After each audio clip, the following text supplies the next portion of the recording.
6. Evolution, Karma, and Rebirth. On that momentous night when the Buddha attained enlightenment, it is said that he went through several different stages of awakening. In the first, with his mind collected and purified, without blemish, free of defilements, grown soft, workable, fixed, and immovable, he turned his attention to the recollection of his previous lives. This is what he tells us of that experience. I remembered many former existences I had passed through. 1, 2 births, 3, 4, 5, 50, 100, 100,000 in various world periods. I knew everything about these various births, where they had taken place, what my name had been, which family I had been born into, and what I had done.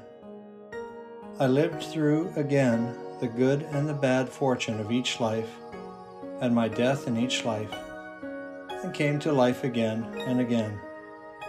In this way I recalled innumerable previous existences with their exact characteristic features and circumstances. This knowledge I gained in the first watch of the night. Since the dawn of history, reincarnation and a firm faith in life after death have occupied an essential place in nearly all the world's religions. Belief in rebirth existed amidst Christians in the early history of Christianity and persisted in various forms well into the Middle Ages. Origen, one of the most influential of the Church Fathers, believed in the pre-existence of souls and wrote in the 3rd century, "Each soul comes to this world reinforced by the victories or enfeebled by the defeats of its previous lives." Although Christianity eventually rejected the belief in reincarnation, traces of it can be found throughout Renaissance thought, in the writings of major romantic poets like Blake and Shelley, and even in the so unlikely figure as a novelist Balzac. Since the advent of interest in Eastern religions that began at the end of the 19th century, a remarkable number of Westerners have come to accept the Hindu and Buddhist knowledge of rebirth. One of them, the great American industrialist and philanthropist Henry Ford, wrote, "I adopted the theory of reincarnation when I was 26. Religion offered nothing to the point. Even work could not give me complete satisfaction.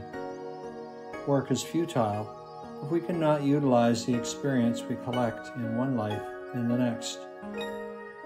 When I discovered reincarnation, time was no longer limited. I was no longer a slave to the hands of a clock. I would like to communicate to others the calmness that the long view of life gives to us." A Gallup poll in 1982 showed that nearly 1 in 4 Americans believe in reincarnation. This is an astonishing statistic considering how dominant the materialist and scientific philosophy is in almost every aspect of life. However, most people still have only the most shadowy idea about life after death, and no idea of what it might be like.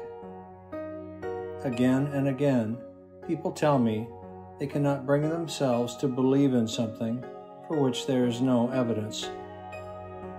But that is hardly proof, is it, that it does not exist? As Voltaire said, after all, it is no more surprising to be born twice than it is to be born once. If we have lived before, I'm often asked, why don't we remember it? But why should we remember the fact that we cannot remember our past lives mean that we have never lived before? After all, experiences of our childhood or of yesterday, or even of what we were thinking an hour ago, were vivid as they occurred, but the memory of them has almost totally eroded, as though they had never taken place. If we cannot remember what we were doing or thinking last Monday, how on earth do we imagine it would be easy or normal to remember what we were doing in a previous lifetime? Sometimes I tease people and ask, what makes you so adamant there's no life after death? What proof do you have? What if you found there was a life after this one, having died denying its existence? What would you do then? Aren't you limiting yourself with your conviction that it doesn't exist? Doesn't it make more sense to give the possibility of a life after death the benefit of the doubt, or at least be open to it, even if there is not what you would call concrete evidence? What would constitute concrete evidence for life after death? I then like to ask people to ask themselves, why do you imagine all the major religions believe in a life after this one? And why have hundreds of millions of people throughout history, including the great philosophers, sages, and creative geniuses of Asia, lived this belief as an essential part of their lives? Were they all simply deluded? Let's get back to this point about concrete evidence. Just because we have never heard of Tibet, or just because we have not been there, does not mean that Tibet does not exist. Before the huge continent of America was discovered, who in Europe had any idea that it was there? Even after it had been discovered, people disputed the fact that it had.